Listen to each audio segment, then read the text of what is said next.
अस्सलाम वालेकुम and welcome back to my channel. कैसे हैं आप सब? आई होप आप सब खैरियत से होंगे, ठीक ठाक होंगे। अल्हम्दुलिल्लाह मैं भी ठीक हूँ जी। और टाइटल जो है उसको इंशाल्लाह ज़रूर डिस्कस करूँगी, लेकिन वीडियो जो है आपने एंड तक देखनी है। और फ़िलहाल तो जी मैं आपसे वीडियो क्लिप शेयर कर रही हूँ। ये है मेरी बेटी की फेयरवेल हुई थी, ये क्लिप शेयर कर रही हूँ। और ये लास्ट वीक हुई थी और इसमें इन्होंने ये किया कि कोरोना था, इस वजह से इन्होंने जो सेक्शंस था लाइक क्लास के उन्होंने कंबाइन नहीं किया था। इन्होंने डेज़ अपना जो है डिवाइड कर दिए पर सेक्शन। तो ये मेरी बेटी हुई थी और काफ़ी इन्जॉय किया और माशाल्लाह काफ़ी अच्छा टाइम गुजरा और बच्चों ने काफ़ी जो है ना अच्छी किस्म की लवली सी मेमोरीज़ जो है वो समेटी। और यहाँ पे सभी बस इमोशनल हो रही थी और आपको पता ही है जब फेयरवेल हो तो क्या क्या सीन होते हैं। और जो इसकी टीचर उसने बड़ी ज़बरदस्त बहुत ही टची उसने स्पीच दी। और उसकी स्पीच को सुन के ना मुझे अपना टाइम याद आ गया बीइंग ए टीचर। वाकई ऐसे इमोशनल्स जो है वो इमोशंस ऊपर ऊपर के आ रहे होते हैं और ऐसी कंडीशन हो जाती है। तो लाइक जैसे आप बच्चों के साथ तो इतना अरसा स्पेंड करते हैं तो उसके बाद एक फितरी सी बात है कि एक आपकी अटैचमेंट हो जाती है, लेकिन ज़िंदगी में आगे बढ़ने के लिए जी जुदा होना ज़रूरी है। तो ये तो जो है वो इट्स नॉर्मल फंडामेंटल कहना चाहिए कि ऑफ लाइफ। और यहाँ पे ये सारे अरेंजमेंट्स किए थे ओपन ये एटमॉस्फेयर में किए थे। पहले ये है कि लाइक अंदर हॉल वगैरह में इस तरीके से होता है, लेकिन अभी कोरोना की वजह से इन्होंने यहाँ पे ओपन कर दिया था। और यहाँ पे जी मैं बना रही हूँ नाश्ते में मज़ेदार से गोभी के पराठे बना रही हूँ। और अमूमन ये होता है कि मैं आलू गोभी जो है ना कुक करके उसके बनाती हूँ, लेकिन यहाँ पे मैं जो इसको श्रेड कर रही हूँ और श्रेड करके मैंने इसको बनाया। तो इस तरह ये गोभी की जो अफादियत है ना बरकरार रहेगी और उसमें कोई कमी नहीं आएगी, बल्कि उसका टेस्ट मज़ीद एनहेंस होगा जब उसमें स्पाइसेस वगैरह जाएंगे। तो बहुत ही ज़बरदस्त मज़ेदार ये पराठे तैयार हुए थे और बच्चों ने काफ़ी इन्जॉय किया। और मेरे हस्बैंड भी ये कह रहे थे कि आइंदा इसी तरह बनाओ। मैंने कहा जी आप कहीं और काम हो ना हो, ऐसे तो हो नहीं सकता ना। तो मैंने कहा जी ज़रूर ऐसे ही आइंदा बनाऊँगी। और आप बताइए कि आपको किस वे में ज़्यादा अच्छे लगते हैं। तो बस ये इसमें मैंने आलू अलहदे से बॉईल कर लिया, ये मिक्स कर रही और इसके बाद इसको अच्छे से हाथों से मिक्स करना है। और जो बात हाथों से मिक्सिंग में ना वो किसी स्पून वगैरह से नहीं है, और प्लस हाथों से मिक्सिंग और विदाउट ग्लव्स। तो ऐसे ग्लव्स ना मुझे थोड़ा सा ना बस एक आर्टिफिशियल सा टच लगता है। और बस हर एक की अपनी चॉइस होती होता है। कुछ लोग हो सकता है मैं इस बात से एग्री ना करें, और कुछ लोग जो ज़्यादा लाइक वैसे क्या है सोफिस्टिकेटेड ये वर्ड अच्छा है जी, सोफिस्टिकेटेड पीपल, सो वो शायद एग्री ना करें।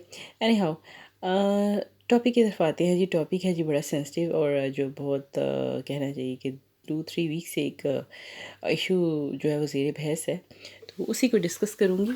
और जो हमारे बहुत ही फेमस एंकर पर्सन हैं और पाकिस्तान में जिनका काफ़ी इन्फ्लुएंशियल पर्सनालिटी है, सो उनका डिस्कस करूँगी। और उनकी कुछ बातें हैं जो काफ़ी ज़्यादा जो है कॉन्ट्रडिक्शंस जिनमें पाई जा रही थी और लोग बहुत ज़्यादा हाइपर हो रहे थे। और उन्होंने सबसे पहले ये बात की कि अल्लाह ने मुझे बेटी नहीं दी, बड़ी माजरत के साथ, और मैं अल्लाह का शुक्र अदा करता हूँ।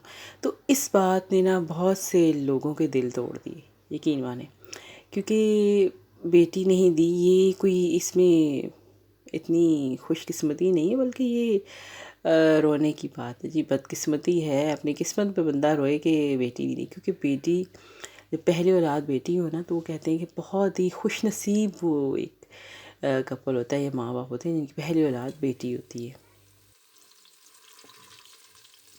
और यहाँ पे जी मैं कीमा मटर पुलाव बना रही हूँ, साथ साथ इसकी जो है वो देखिए जी किस वे में बना रही हूँ, साथ साथ जो है इस टॉपिक में ज़रूर मैं डिस्कस कर रही हूँ।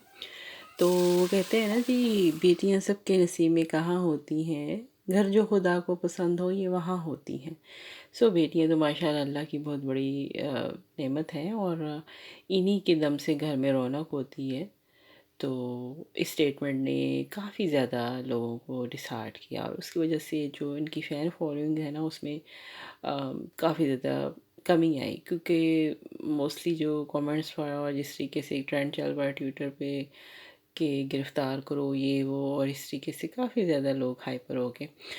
ये 2-3 स्टेटमेंट्स। दूसरी स्टेटमेंट ये रही थी कि यूरोप हमसे बेहतर है।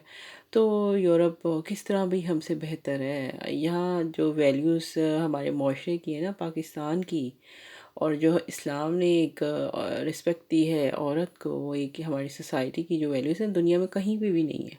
ठीक है? हमारा मुआशरा اور ہماری جو سوسائٹی ہے نا پاکستانی، یہ دنیا کا بہترین معاشرتی نظام جو ہے نا وہ پاکستان میں کہہ لیں. اور فیملیز کا جو ایک سسٹم ہے نا، یہاں پہ تو کوئی فیملی سسٹم ہی نہیں ہے نا. یہاں پہ کیا مطلب جسٹ ایز اے کہہ لیں کہ they use the womens just as a tissue paper. So یہ کہنا کہ ہم سے بہتر ہے، تو یہ تو کافی ریڈیکلس مجھے یہ اسٹیٹمنٹ لگی. اور اس وجہ سے جو ہے اس پہ بھی کافی لوگوں نے مطلب ان کو بارے میں نیگیٹیو بولا، کیونکہ اسٹیٹمنٹ یہ ایسی دی نا کہ آپ یہ کہہ رہے ہیں کہ یورپ تو جو ہے یہاں پہ تو کہنا چاہیے کہ جو ویمن ہے وہ ایک پیٹیبل پیس آف آبجیکٹ ہے. آئی مسٹ سے دس. سو پاکستان میں جو ایک سیفٹی ہے اور ایک رسپیکٹ ہے عورت کی، وہ دنیا کے کسی حصے میں بھی نہیں ہے. اور اس کے بعد یہ کہنا کہ پاکستانی ہونے پر شرمندگی ہو رہی ہے، تو یہ بھی کافی نیگیٹو اسٹیٹمنٹ تھی. اچھے برے لوگ ہر جگہ موجود ہوتے ہیں. اب ایک انسیڈنٹ ہو گیا، اب اس وجہ سے کہنا کہ جی پاکستان ایسا ہے، پاکستان ویسا ہے، جی مجھے پاکستانی ہونے میں شیم فیل ہو رہا ہے، تو یہ بہت ہی غلط بات ہے. اور وہی میں نے کہا 5 انگلیاں برابر نہیں ہوتی. اگر کہیں اچھے لوگ ہیں تو آبویسلی تھوڑے بہت برے بھی ہوں گے. اور یہ جو 400 لوگ تھے، اب 400 کی مجھے سمجھ نہیں آ رہی، بار بار 400 کا فگر کیوں یوز کیا جا رہا ہے. یہ جو 400 لوگ تھے، کیا یہ پاکستان کے ریپرزینٹیٹیو تھے؟ یہ تو ایک خاص قسم کا اسپیسیفک قسم کا ایک چیپ موب تھا، اور ایک کہنا چاہیے کہ ایک ایسی پرسنالٹی کے لیے اکٹھا ہوا جس کا اب سب کو ہی پتہ چل گیا، کچھ ٹھکا چھپا نہیں رہا. تو آیا یہ پاکستان کا ریپرزینٹیٹیو ہے؟ نہیں، بالکل بھی نہیں. فار گاڈ سیک، پاکستان کا جو ایک رانگ پرسیپشن ہے نا، وہ نہ دے دنیا کے سامنے. پاکستان کا جو پرسیپشن ہے وہ مسٹ بی پازیٹیو. اور باقی رہی بات نگیٹیوٹی کی، تو یہاں پہ یورپ میں بھی بہت زیادہ نگیٹیو ایلیمنٹس ہیں، لیکن یہاں پہ ہائی لائٹ نہیں کیا جاتا. ہماری سوسائٹی کی ٹریجڈی یہ ہے کہ چلو ایک انسیڈنٹ ہو گیا، اس کو اتنا زیادہ ہائی لائٹ کیا جائے گا، اس کو اتنی زیادہ کوریج دی جائے گی کہ باقی جو امپورٹنٹ آسپیکٹس ہیں وہ پیچھے رہ جائیں گے.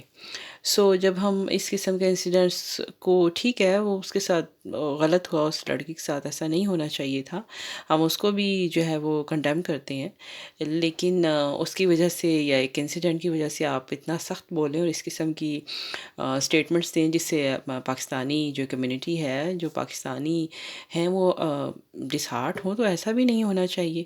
سو اپنا جب آپ کوئی ایسی اسٹیٹمنٹ دیتے ہیں تو ساتھ ہی اس کو کلیریفائی کرنا چاہیے، ساتھ ہی اس کو بتانا چاہیے کہ آپ کا کیا میننگ ہے. یا آپ ظاہر آپ اگر کسی چیز پہ سٹانس لے رہے ہیں تو آپ کا سٹانس بالکل کلیئر ہونا چاہیے، کسی قسم کی کوئی ایمبیگوٹی نہیں ہونی چاہیے.